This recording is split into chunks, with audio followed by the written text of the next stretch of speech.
Один молодой человек все время жаловался на свою жизнь. «Ну почему я такой неудачник?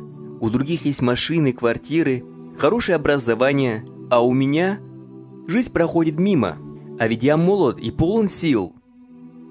Однажды его стоны услышал проходящий мимо пожилой человек и спросил: «Согласишься ли ты, если за 1 миллион тебе отрежут ногу, ну или хоть руку?»